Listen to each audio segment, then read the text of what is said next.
सो movie के starting में हम देखते हैं जेसन को, जो गिटार बजाकर अपनी फीलिंग्स को बयान कर रहा है।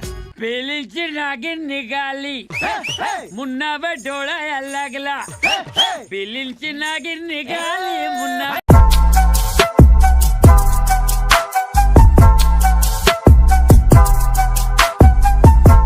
पर जेसन हमेशा गिटार बजाने में मशगूल रहता है और इसलिए उसके मम्मी पापा उससे बहुत ज्यादा नाराज होते हैं। इसलिए वो उसे समझाते हैं कि जेसन बेटा अपनी बहन जैसे बनो, पाद मारकर लोगों को बेहोश कर देती है, फिर उनको लूट लेती है। अगर सीखना है तो इससे सीखो कुछ। जिसका जेसन जवाब देता है नहीं।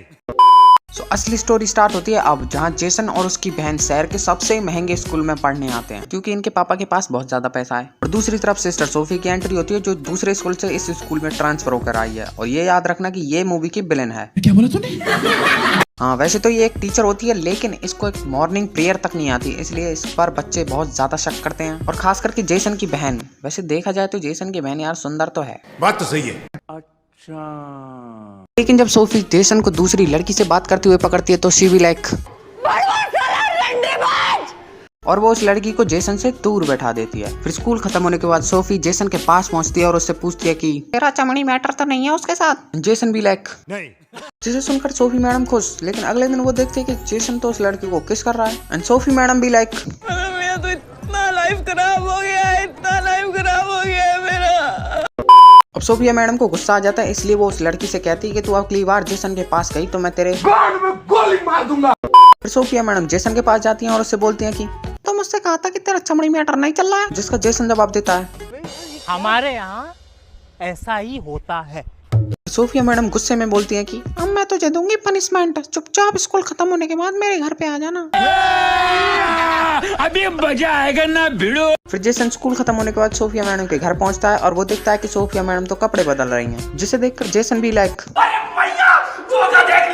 लेकिन ये सब सोफी मैडम की चाल होती है, क्योंकि वो जेसन को अपने प्यार में पागल करना चाहती हैं और वो अपने प्लान में कामयाब भी हो जाती हैं। लेकिन अगले दिन वो देखती है कि जेसन फिर उस लड़की के साथ लगा पड़ा है। इस बार वो कुछ नहीं कहती है, क्योंकि उसे पता चल जाता है कि जब तक वो लड़की रहेगी वो जेसन के करीब नहीं जा सकती। तो इसलिए वो उस लड़की की बुक में गांजा रखकर उसे गांजा केस में फंसवाकर स्कूल से निकलवा देती है। रुको जरा, सब्र करो।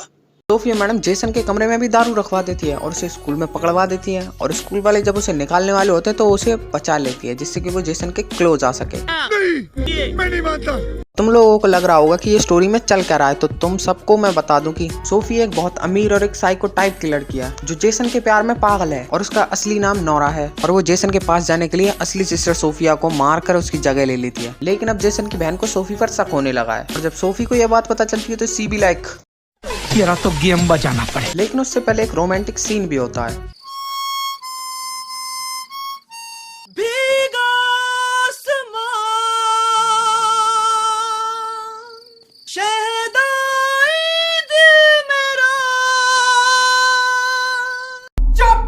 फिर उसके बाद नोरा जेसन की बहन को पेपर लीक करने के चक्कर में फंसवा कर उसे सिस्टर रिबेका के पास लेके जाती है और बोलती है, मैडम ये लड़की पेपर लीक कर रही थी, इसको स्कूल से बाहर निकालो। एंड सिस्टर रिबेका भी लाइक, नहीं, मैं ये मान ही नहीं सकती, ये लड़की तो पढ़ने में बहुत होशियार है, ये पेपर लीक कर ही नहीं सकती, बोलकर सोफी को भगा देती है। फिर कुछ दिनों बाद एक फादर स्कूल में आते हैं, जो कि असली सोफी को जानते हैं। और जब साई को नोरा को ये बात पता चलती है तो वो सिस्टर रिबेका से, मैडम मेरी आंटी की तबीयत खराब है, वो कभी भी टाइम बोल सकती है, बोलकर वहाँ से भाग जाती है।